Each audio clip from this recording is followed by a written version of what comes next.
Querido irmão, bom dia! Que Deus possa abençoar sua vida. Hoje é domingo, dia que o Senhor fez. Uma oportunidade maravilhosa de experimentarmos comunhão com Deus, através da oração, da leitura bíblica, da meditação na palavra, dos louvores, um momento especial feito por Deus para mim e para você. Aproveite esses dias, querido, mesmo em casa, no cuidado aí com a sua família, regozije com o Senhor, adore o nome do Senhor, porque só Ele é digno de adoração e louvor.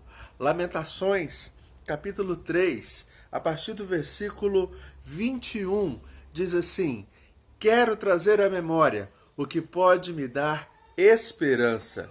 As misericórdias do Senhor são a causa de não sermos consumidos, porque as suas misericórdias não têm fim. Renovam-se cada manhã. Grande é a tua fidelidade. A minha porção é o Senhor, diz a minha alma. Portanto, esperarei nele. Bom é o Senhor para os que esperam por ele, para a alma que o busca. Observe, queridos, as misericórdias do Senhor já se renovaram a nosso favor nessa manhã. Aleluia, glória a Deus. Toda manhã é assim. O Senhor renova a sua misericórdia em prol do seu povo. O texto também diz: grande é a fidelidade do Senhor. Ele não foi fiel apenas ontem, ele não foi fiel apenas na semana passada, mas o Senhor é fiel também hoje. Junto com a misericórdia, renova-se a fidelidade do Senhor para conosco a cada dia e em cada momento. E o texto diz que o Senhor, ele é bom. O Senhor é bom o tempo todo. O Senhor cuida de nós o tempo todo. A bondade de Deus tem relação com o ser de Deus, com a graça de Deus em movimento a nós, ao nosso coração. Deus possa abençoar, use esse momento para a sua edificação, para o aconchego da sua alma diante do Senhor. Dá pausa no vídeo, chama a sua família linda, fique todos ao redor do celular, do computador, mas ouça a palavra do Senhor. Palestra do reverendo para o nosso coração, palavra de Deus para a nossa alma. Bom é o Senhor continua sendo bom. Após o louvor, palavra de Deus, que Deus possa abençoar a sua vida. Um abraço.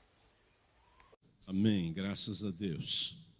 Meus amados, eu quero convidá-los a abrirem suas Bíblias, Salmo 113, por favor,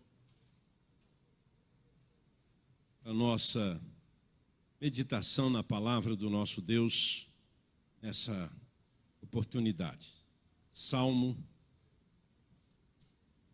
113.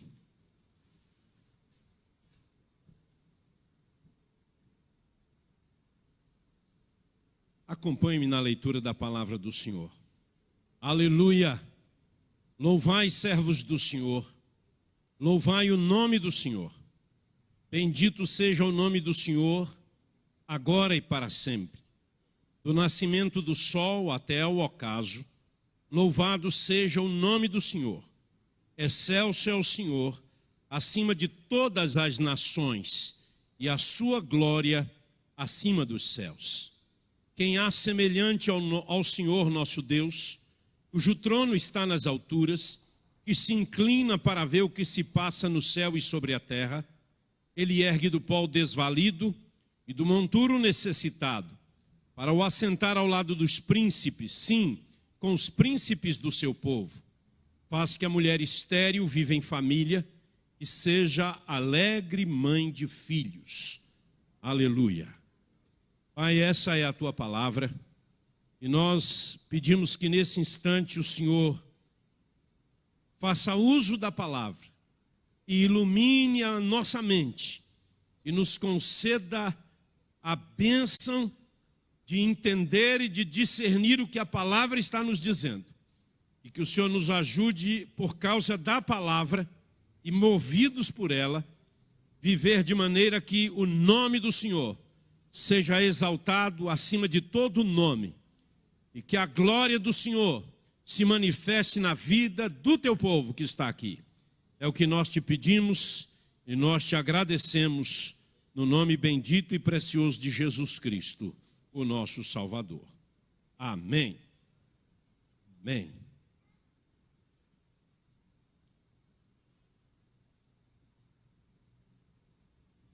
Este salmo era um dos salmos utilizados pelo povo de Israel para louvar a Deus em algumas festas.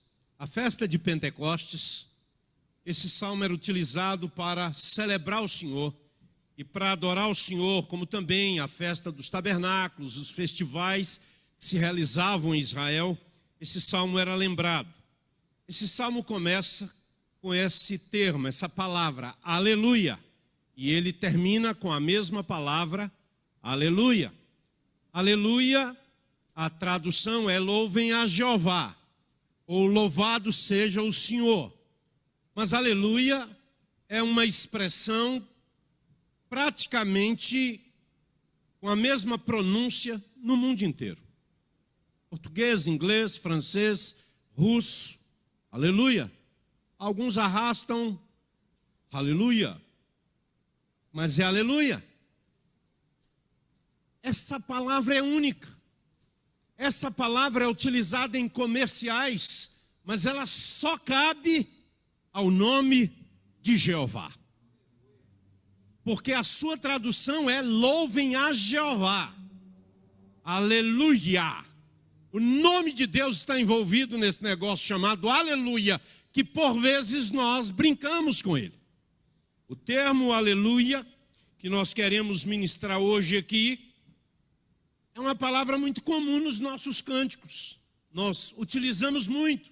E por vezes, quando nós estamos num culto, e você ouve uma palavra na mensagem que te deixa animado, você diz, aleluia! O que você está dizendo é louvado seja Deus. É isso que você está dizendo.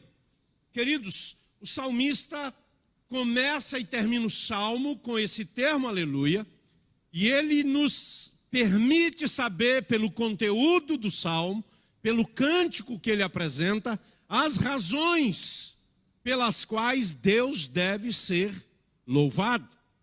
Ele diz aí, louvai servos do Senhor, louvai o nome do Senhor, bendito seja o nome do Senhor, agora e para sempre.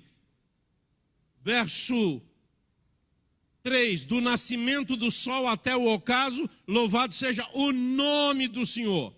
Por 3 vezes, o termo louvor aparece no verso 1 e verso 3. Por 3 vezes, ele diz que Deus deve ser louvado. E ele diz que deve ser do nascer do sol até o seu ocaso. E ele diz, desde agora e para sempre. Quem são esses que ele diz que devem louvar o Senhor? Porque ele chama de servos do Senhor. Os servos do Senhor aqui, à luz do livro dos Salmos, você vai descobrir que é o povo de Israel. É o povo de Deus, que são os servos do Senhor. Servos em que sentido? Em que esse povo foi criado porque não existia. Abraão não era judeu. Abraão era caldeu. Deus chama Abraão, que é descendente de Sem, que é descendente de Adão, forma um povo através de Abraão e diz, em ti serão benditas todas as nações da terra. Israel não existia. Israel será formado através de um dos filhos de Isaac, filho de Abraão, chamado Jacó, que vai ter 12 filhos. Dentre eles, um chamado Judá, e dessa tribo virá o Messias. Então, Deus cria Israel para trazer o Messias. Israel não é fim, é meio. E aqui eles são meios de Deus ser servido. Por isso ele diz, servos do Senhor, louvem o seu nome. Queridos, esse povo tinha a responsabilidade de tornar Deus conhecido entre os povos da sua região. E esse povo tinha a responsabilidade de tornar Deus conhecido em toda a terra. Isaías 49 fala sobre isso. Então, meus queridos, o nome grandioso de Deus é a questão aqui. Louvem o seu nome. Falem bem do nome do Senhor. É isso que é bem dito, é dizer bem. Do nome do Senhor, do nascimento do sol até o seu ocaso, falem do nome do Senhor. Queridos irmãos e irmãs, esse povo está aprendendo com o salmista, que cita a palavra nome 3 vezes, no verso 1, no verso 2 e no verso 3. Essa palavra em nome se refere ao caráter de Deus. Porque o nome de Deus é o que Deus é. Deus não é diferente do seu nome. Quando você ouve a minha voz, se você me conhece, você associa a minha pessoa. Dia desse, eu e minha esposa estávamos embarcando para uma viagem de 10 dias. E quando chegamos no aeroporto, estou conversando com a moça e ela disse assim: o senhor, não se importa de eu perguntar, o senhor é o pastor Edson? Falei, ao vivo e em cores. Ela disse assim: é a sua voz. Eu não o reconheceria porque eu sento lá no fundo e fica longe. Mas a sua voz é inconfundível. Por isso que eu perguntei se era o pastor Edson. Eu falei, sou eu mesmo, minha filha. A minha mulher conhece a minha voz. O meu filho conhece a minha voz. As minhas ovelhas, aquelas que eu procuro cuidar no ministério, conhecem a particularidade da minha voz, o timbre, o sotaque nordestino misturado com o mineiro. Eu sou bem brasileiro, não é? Porque eu nasci na Bahia, mas eu fui criado em Minas. Casei no Rio de Janeiro, moro em São Paulo. Brasileirão. Mas o povo que convive comigo conhece a minha voz. O Senhor Jesus diz, as minhas ovelhas conhecem a minha voz e elas me seguem. Esse negócio é sério, porque a minha voz, a minha pessoa, a minha escrita, elas falam de mim. É por isso que psicólogos pedem para você escrever, desenhar, para conhecer um pouco de você, de sua personalidade, porque você denuncia-se a si mesmo quando você fala, quando você escreve. Aqui, o salmista está dizendo, louvem o nome do Senhor, exaltem o caráter de Deus, a pessoa de Deus, quem Ele é, falem bem dEle o tempo todo. Muita gente não o conhece, o ignora, e só poderá conhecê-lo se vocês falarem dEle.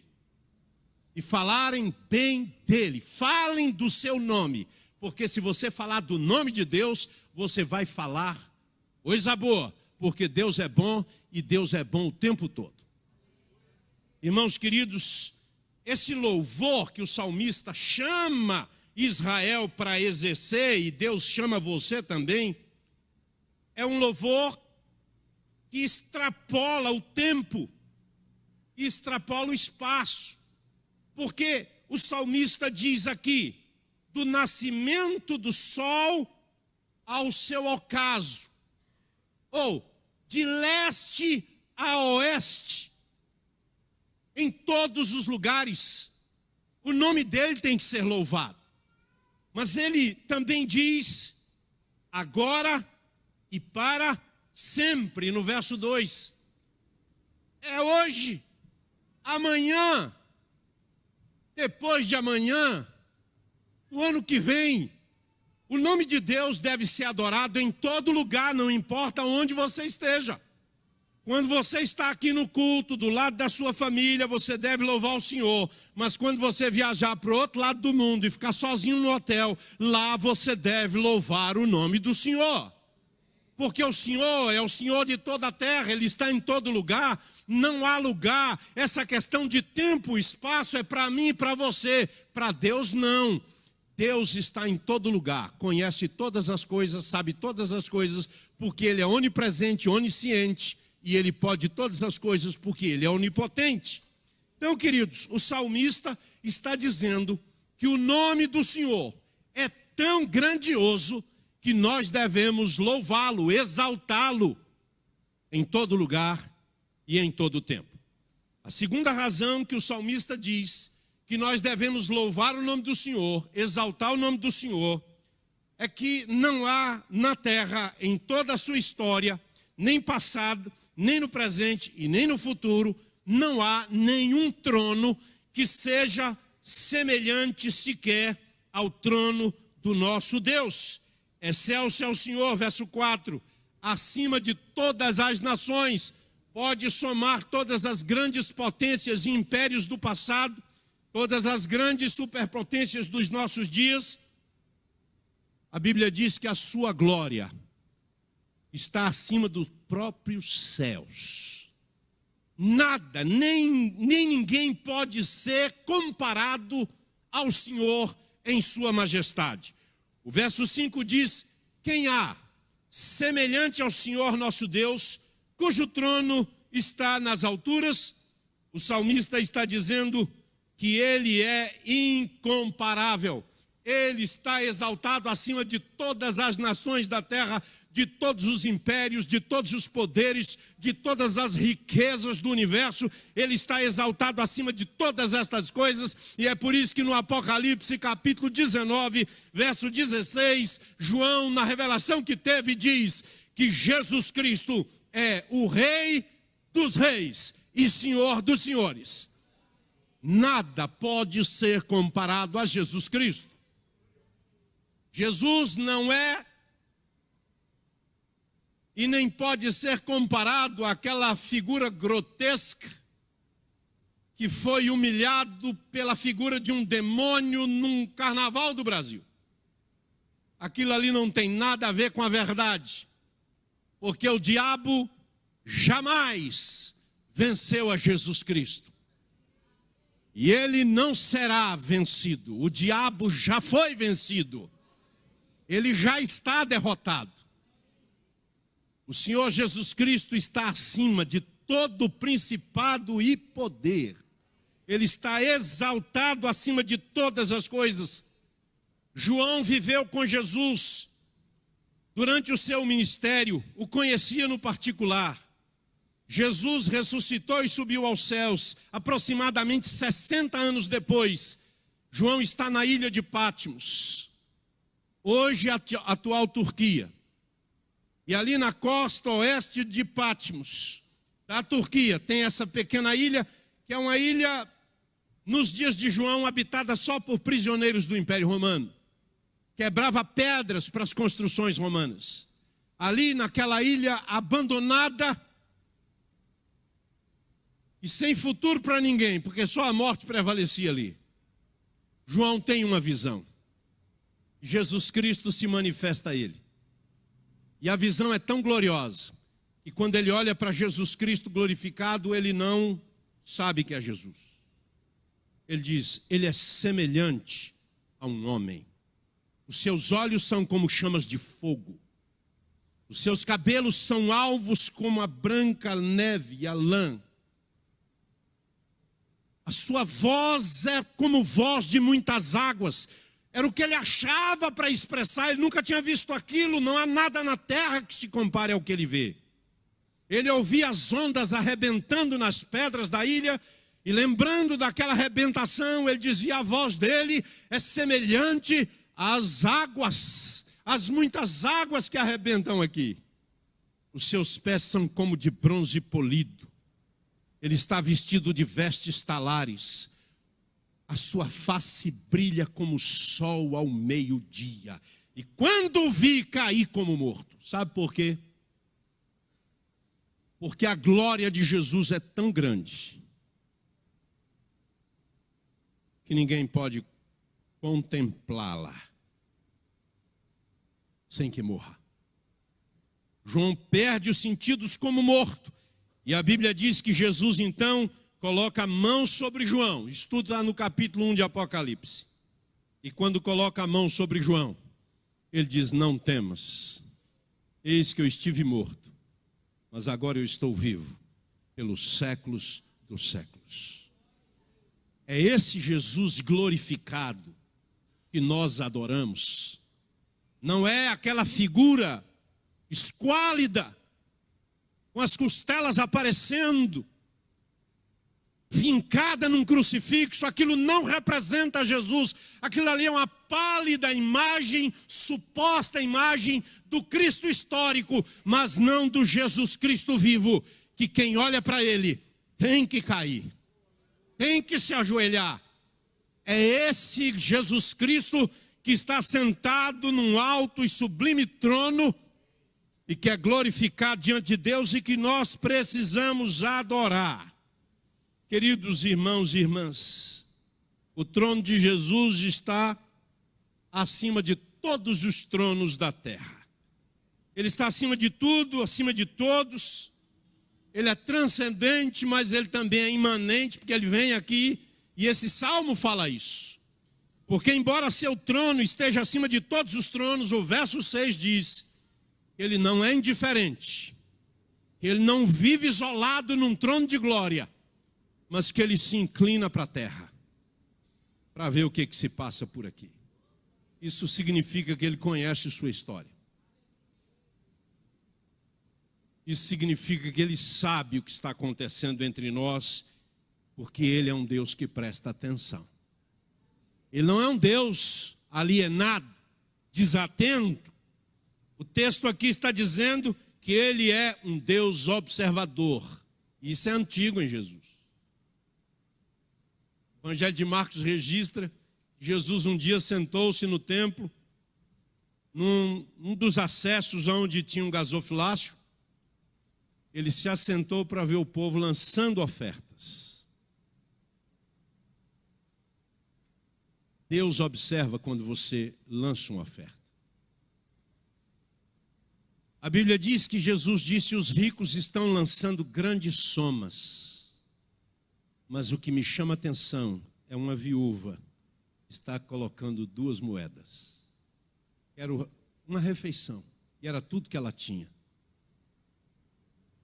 Uma refeição para Deus pode ser maior que um banquete, quando a refeição é dada com paixão, com amor. Que quem entende o princípio da semeadura sabe que Deus nunca deixa faltar. Aquela viúva fez isso e Jesus, diz o texto, assentou-se para observar, e ele continua observando. Marcos 11:11 diz que ele chegou no templo e, observando tudo, foi para Betânia. E no outro dia voltou, meteu os chicotes, expulsou todo mundo. Mas ele observou. Deixe-me te dizer que Deus continua assentado num alto e sublime trono, cheio de glória e majestade, e que ele continua se inclinando para observar o que está rolando por aqui.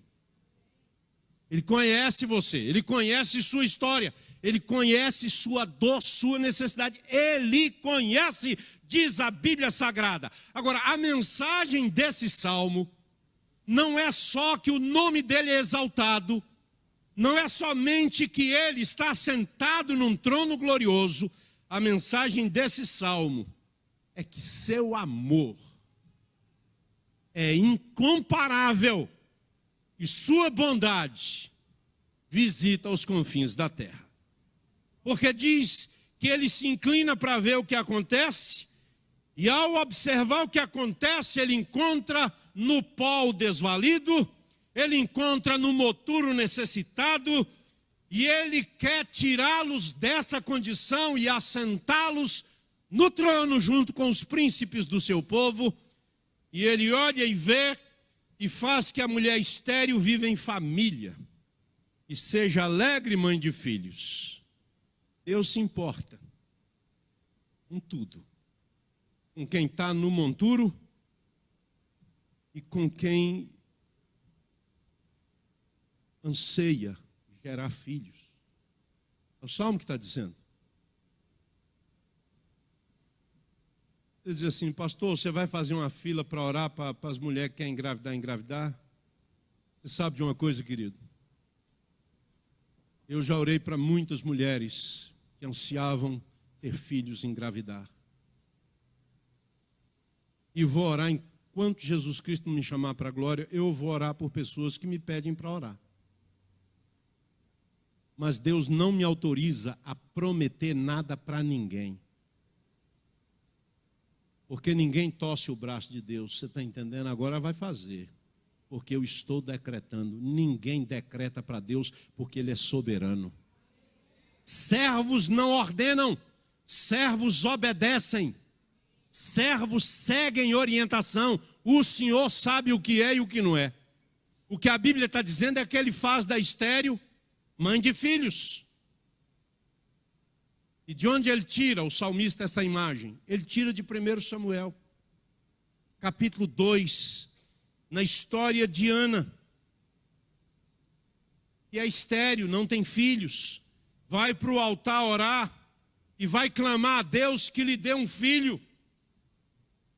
E o pastor da igreja dá uma olhada lá, vê que ela está balbuciando, mas ele não escuta nada. Ele diz: mulher, isso é hora de já estar chapada, mulher.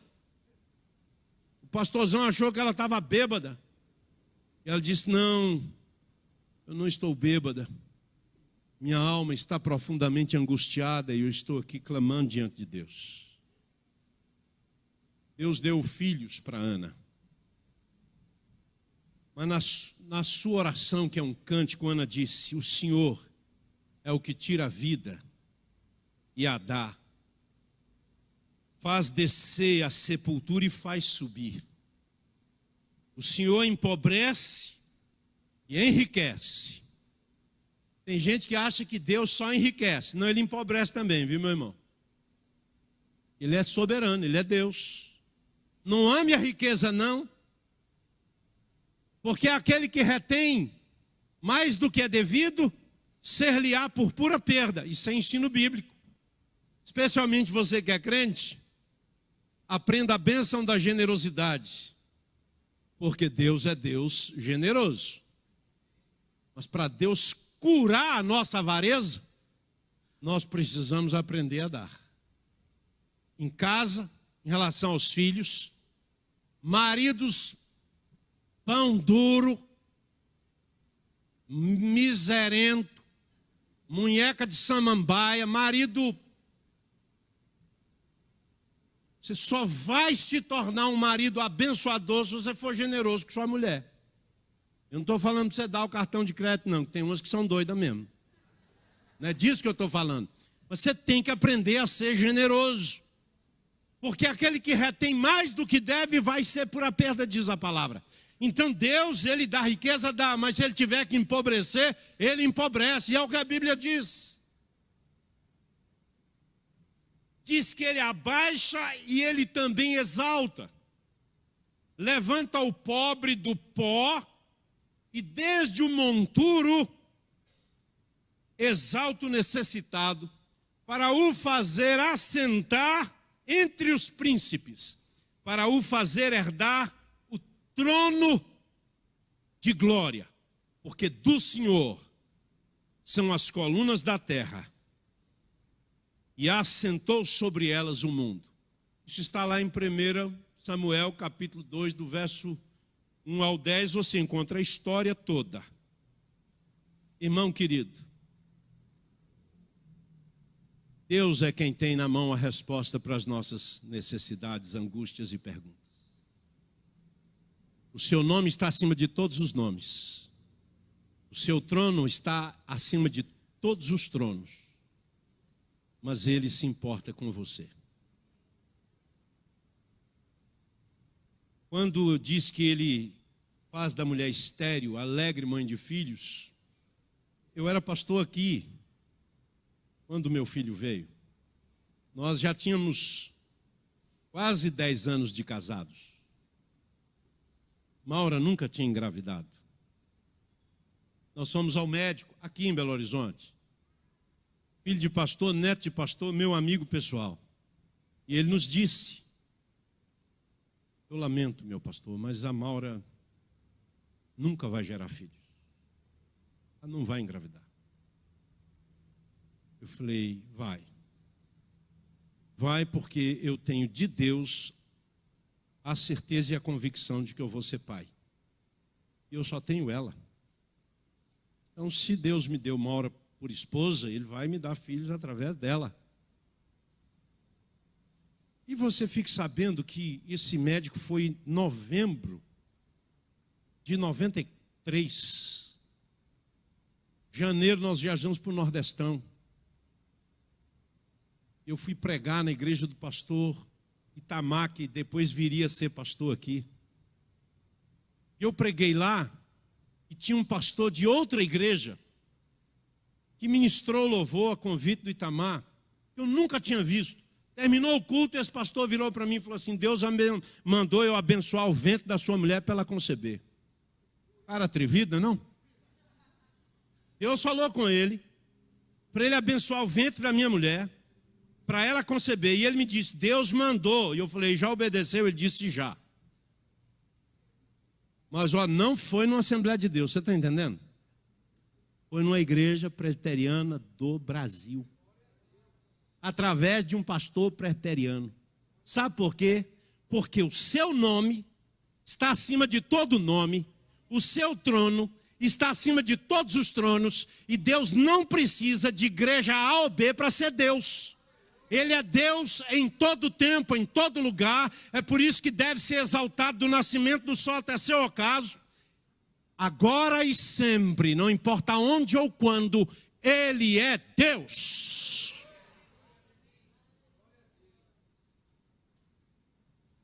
Mateus nasceu, foi batizado nessa igreja aqui, se converteu nessa igreja aqui, e é a igreja do coração dele, se bem que é de todos lá em casa. Maura fala: minha igreja é a 8ª igreja. Lá foi o lugar de cura de Deus para minha alma. Aqui Deus restaurou meu ministério. De vez em quando eu ouço críticas a essa igreja, de irmãos equivocados, porque você quer errar a respeito de alguém, fale dela sem conhecer. É por isso que Deus nos proíbe falar e julgar, porque nós podemos errar na nossa fala ou no nosso julgamento. Eu vi muitos milagres de Deus acontecer nessa igreja. Naqueles dias que minha esposa engravidou, eu disse para ela: você está grávida. Nós íamos fazer 10 anos de casado. Ela disse: e você ficou doido? Eu falei: não, amor, você está grávida, faça o exame. Ela fez escondido, porque ficou com medo de dar zero. E ela pediu para uma menina que era membro dessa igreja para buscar o resultado para ela, que ela não teve coragem de buscar. E a menina ligou para ela, Adriana Sadi, ligou para ela e disse: parabéns, mamãe. Chegou em casa chorando, para me dizer uma coisa que eu já sabia, que tinha uma convicção no meu coração, e ela nunca tinha ficado grávida. Aí você diz assim: pastor, e eu vou ficar grávida? Eu não sei, filho, eu não perguntei para nenhum pastor, eu falei com Deus, e Deus falou com o pastor para falar comigo, mas eu não pedi para ninguém. Mas esse texto diz que Ele faz da estéril alegre mãe de filhos. Vá para Ele, porque Ele abre a madre estéril, diz a palavra do Senhor. O que eu estou querendo te dizer hoje à noite é que há razões para adorar, e uma delas é que Ele se importa com você. Ele se importa com o seu casamento, Ele se importa com sua vida. Minha cunhada acabou de dar testemunho das suas lutas com enfermidade. Enfermidades não definem quem nós somos e nem definem quem é o nosso Deus. Eliseu morreu da doença da qual haveria de morrer, diz a palavra de Deus. Foi um profeta que ressuscitou mortos.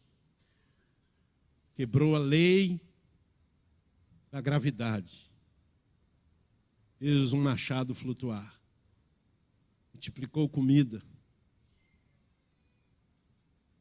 Mas morreu da doença da qual havia de morrer. O nosso problema não é se nós vamos adoecer. O nosso problema é se nós vamos nos perder.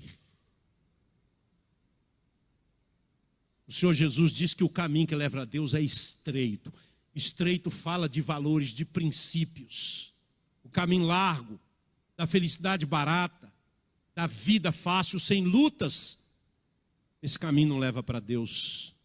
Esse caminho é o caminho do engano. O diabo chegou para Jesus e disse: se tu me adorares, eu te darei todos os reinos deste mundo e a glória deles. Irmão querido, Deus não nos chamou para viver o céu na terra. Ele disse: vocês vão ter aflições, mas tenham bom ânimo. Eu venci, vocês também vão vencer. Enfrente suas lutas sabendo que Ele se inclina do trono para olhar para você no meio da sua luta. Ele ergue do pó. O monturo era o lugar de descarte, queima de lixo nas cidades antigas. Em alguns lugares do interior ainda tem um lixão lá, não é? Grandes cidades ainda tem lixões. Nesse contexto, o que o salmista está dizendo é que os rejeitados, os párias da sociedade, os mendigos, os abandonados, os que ninguém dava valor, que é isso, é que ser desvalido, é de não ter valia. Eles tinham que ir para o monturo, porque lá na cinza do monturo era mais quentinho à noite, por causa da queima do lixo, e porque durante o dia o sol aquecia a cinza, à noite eles iam para o monturo, para passar a noite e não sofrer tanto frio. Jó, no capítulo 2, verso 8, diz que ele com um caco de telha se raspava da sua dor sobre um monte de cinzas. Ele foi descartado, foi jogado no monturo, mas Deus não se esqueceu de Jó. Os amigos se esqueceram, a família esqueceu, a mulher foi embora, mas Deus não abandonou Jó em tempo algum. Na dor, ele era Deus dele. Jó aprende tanto no sofrimento, chega uma hora que ele diz: eu não te conhecia, eu te conhecia só de ouvir, mas agora os meus olhos te veem. Não tome a dor, não tome a perda, não tome o sofrimento como obra do diabo, porque nem toda dor e nem todo sofrimento é obra do diabo. Dor e sofrimento é circunstância humana. Existem mesmo, em todo lugar. Você pode dizer: e por que eu sofro mais do que ciclano? Eu não sei, porque uns sofrem mais do que outros. Se você me perguntar, é justo? Eu vou te dizer, eu acho que não. Mas essa é a minha cabeça, esse é o meu conceito. Mas nós falarmos de justiça nem cabe. Porque eu teria que te perguntar: é justo que você viva no Brasil e seus irmãos vivam na Venezuela? É justo que você tenha nascido num lar onde tem o básico, quando existem nações na África que nascem crianças que morrem de fome assim que nascem, de inanição, da própria mãe, do feto? É justo? Então falar em justiça não cabe. Porque em alguma medida, todos nós temos que ser mais agradecidos a Deus. Porque na verdade, tem gente passando pior do que eu, pior do que você também. É por isso que nós precisamos olhar para o Senhor e lembrar que apesar de estar no monturo, alguém está olhando para esses desvalidos. O monturo geralmente era a parte da cidade que ninguém passava. Mas Deus passa. Mas Deus passa. Ele se inclina para ver. E hoje eu te diria que Deus passa através dos seus pés, das suas mãos, do seu olhar, porque nós somos hoje o corpo de Cristo. E Ele quer tocar pessoas através de nós. Ele quer abraçar pessoas através de nós. Ele quer socorrer pessoas através de nós. Então, o amor de Deus é incomparável. Então, o seu nome está acima de todos os nomes, o seu trono acima de todas as nações, mas o seu amor é incomparável. Queridos irmãos, nós não devemos louvar a Deus e amar a Deus pelo que Ele faz. Nós precisamos fazer pelo que Ele é. Porque a maior dádiva de Deus é Ele mesmo. É a maior dádiva de Deus. A maior bênção de Deus, a mim e a você, Ele tem enviado Jesus Cristo. E Jesus Cristo ter se humilhado até se tornar semelhante a nós, assumir a humanidade, sofrer frio, calor, dor, fome, sede, morrer,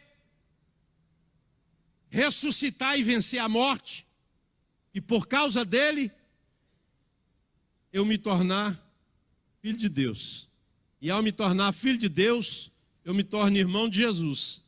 E é por isso que Jesus deixa de ser chamado unigênito filho de Deus, e ele passa a ser chamado primogênito dentre os mortos. Por quê? Todo mundo aqui vai morrer. Mas por causa de Cristo, você vai voltar a viver. E só vai morrer fisicamente, porque a segunda morte não vai alcançar quem é de Jesus Cristo.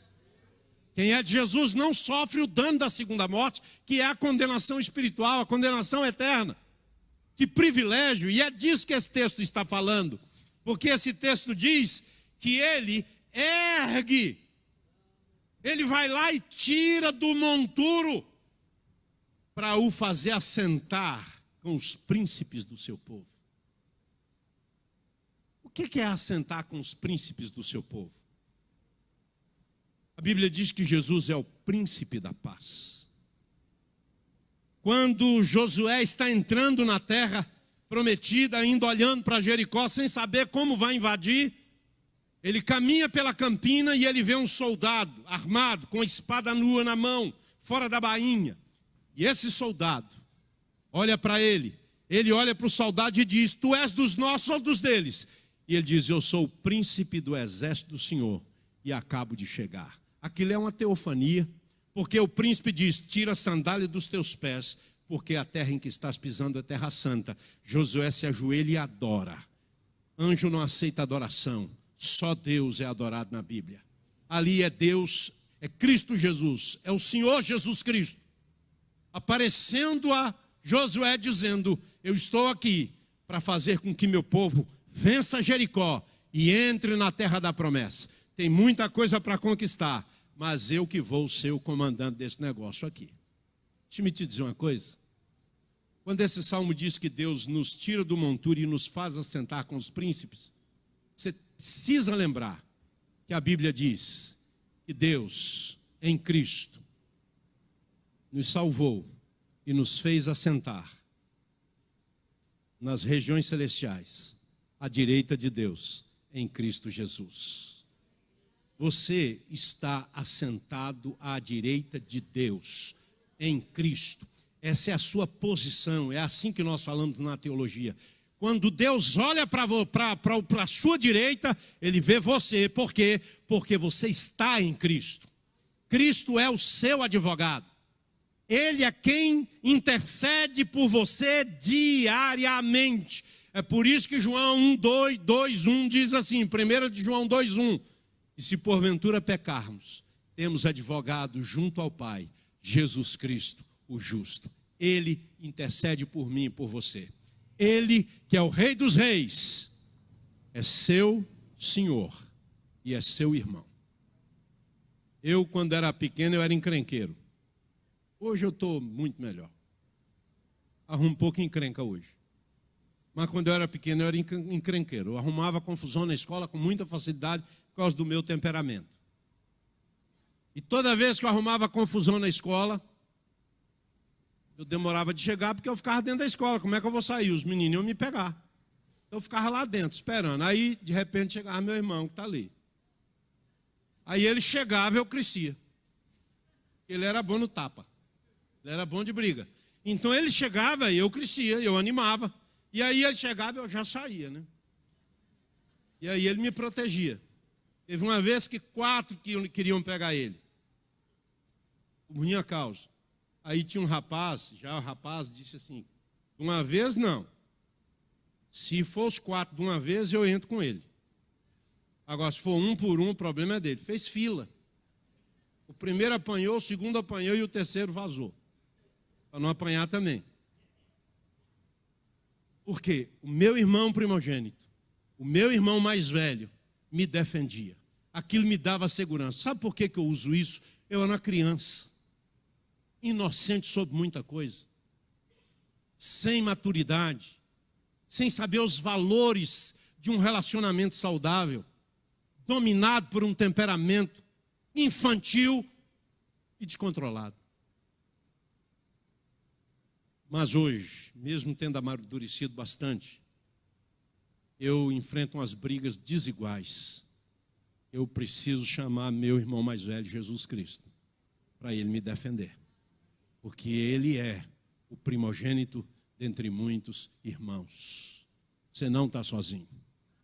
Porque Deus está sentado no trono e ele se inclina para ver o que se passa na terra. Ele conhece você pelo nome. E quem está à direita dele é seu irmão mais velho. E ele é quem vira para o pai e diz: nosso, da família. E ele é o seu defensor. Ele é o seu advogado. E ninguém pode prevalecer contra Jesus Cristo. Ele é o vencedor. Amém, meu querido? Então você que chegou aqui meio que machucado pela vida ou quebrado pelas circunstâncias, achando que está difícil demais, eu queria que você viesse para a gente orar.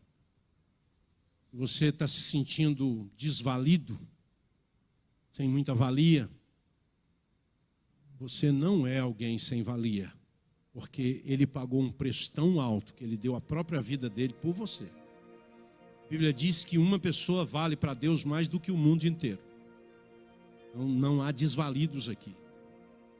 Existem pessoas quebradas, machucadas, afrontadas pelas circunstâncias. Mas o apóstolo Paulo diz que a gente pode ser abatido, mas não destruído. Porque Deus é por nós. Se você hoje chegou aqui precisando que Deus te erga e te assente ao lado dele, e lembre para você quem você é, então sai do seu lugar e vem aqui à frente para a gente orar. Eu quero orar com você hoje à noite em nome de Jesus Cristo. Se você está precisando, venha. Por favor. Mas venha já, tá? Nós vamos orar.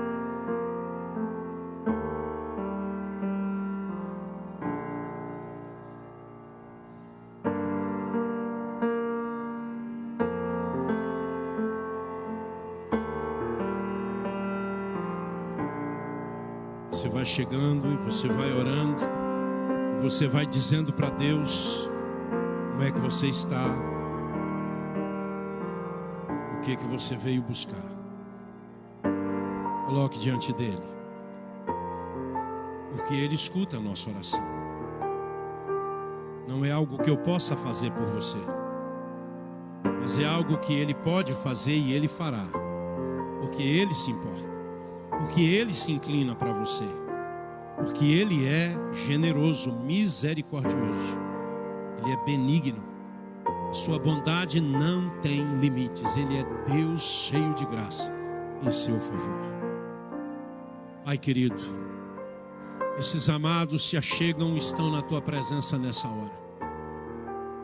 E vem aqui clamar que o Senhor os tome, que o Senhor os erga, que o Senhor os tire do abatimento, que o Senhor os arranque do medo, que o Senhor os tire da incredulidade, que o Senhor os levante, Senhor Deus, da condição de profundo desânimo, que o Senhor tire desse beco escuro da depressão, que o Senhor renove no coração e na alma desses amados, que o Senhor é Deus, que está acima de todos os deuses, que o teu nome é glorioso e todo-poderoso, que o teu trono está exaltado entre as nações, e que o Senhor, mesmo sendo tão grande, tão poderoso e soberano, o Senhor se inclina, o Senhor se importa, o Senhor vem ao nosso encontro, o Senhor nos abraça, o Senhor nos consola, o Senhor enxuga as nossas lágrimas, o Senhor nos acolhe, O Senhor nos acalenta. O Senhor sussurra no nosso ouvido: filho amado, filha amada. O Senhor nos diz que foi tudo por nós, que o sacrifício da cruz foi por nós, e que o Senhor não abre mão do que lhe pertence, e que ninguém nem nada pode tirar o que é teu das tuas mãos, Senhor. Então abraça os teus filhos e filhas nessa hora e remove a alma, a mente, as emoções do monturo, desse monte de cinzas, da falta de esperança. O Senhor renova no coração a certeza de que maior é o Senhor que está em nós do que aquele que está no mundo. Aquele que escraviza o mundo já está derrotado. Mas nós que conhecemos a Jesus somos o que a Bíblia diz que nós somos. A Bíblia diz que nós somos mais do que vencedores. Ao teu nome glorioso, eterno, exaltado, todo louvor, toda adoração. E permita que estes queridos adorem a Jesus, exaltem a Jesus, e nos momentos de lutas, de dores, de dificuldades, eles comecem a glorificar o teu nome e a declarar que o Senhor está sentado no alto trono, e que a glória do Senhor e a majestade do Senhor, que cobre toda a terra, é maior que as nossas dores e lutas, e que adorando o Senhor e bendizendo o Senhor se encarregará de cuidar das nossas feridas, de consolar os nossos corações e de nos assegurar que nós vamos perseverar e que nós vamos prevalecer, porque nós somos o que a Bíblia diz que nós somos. Nós somos filhos de Deus, nós somos filhos da promessa, nós somos filhos da ressurreição, nós somos a igreja de Jesus Cristo, que Ele ama e anda no meio dela e a tem debaixo do seu cuidado e controle. Recebe o nosso louvor e a nossa adoração pela bênção, pela vitória que o Senhor concede hoje à noite a cada um destes teus filhos que se colocam diante de ti, em Cristo e para a glória dele. Amém. Você pode aplaudir o nome deste soberano Senhor. A Ele toda a honra, toda a glória e todo o louvor. Deus seja contigo, te guarde e te dê um resto de semana sustância. Abençoado por Deus em nome de Jesus. Irmãos, que palavra maravilhosa do reverendo Edson Vieira. Palavra bênção para o nosso coração. E como é bom poder relembrar que Deus continua sendo bom. Que mesmo nas circunstâncias mais adversas, o Senhor mantém aquilo que Ele é. E uma das coisas que Deus é, além de ser santo, além de ser fiel, além de ser gracioso, Deus é bom. Você tirou alguma mensagem para o seu coração? Eu tirei várias, fiz as minhas anotações. E eu espero que você faça suas anotações, sua oração, que o seu coração esteja voltado para o Senhor nesse momento. Deus é bom, não desespere. Deus é bom, Ele é bom o tempo todo. E é fruto da bondade dEle podermos compartilhar essa mensagem, podemos desfrutar da bondade de Deus na nossa vida. À noite tem mais, 19 horas, estaremos juntos, reunidos, usando a tecnologia, as mídias sociais, para a edificação do nosso coração, segundo Deus. Então eu chamo você a participar do culto à noite, todos voltados à palavra de Deus, onde ela será pregada, ensinada e com certeza irá edificar o nosso coração. Certeza que temos por causa da graça e da bondade de Deus. Vamos orar? Deus querido, queremos pedir a bênção do Senhor sobre a nossa vida para esse dia. Queremos pedir a Deus renovo da nossa existência, para vivermos esse dia conforme a vontade do Senhor, conforme o desejo do Senhor. Em nome de Jesus, ó Deus, abençoe teu povo, abençoe teus filhos, onde eles estiverem.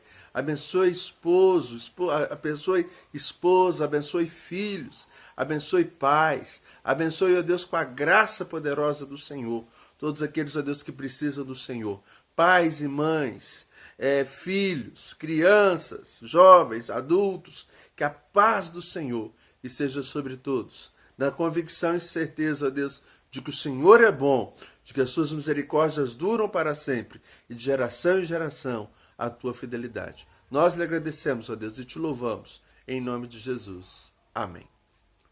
Irmãos, à noite juntos novamente, espero você. Que Deus te abençoe.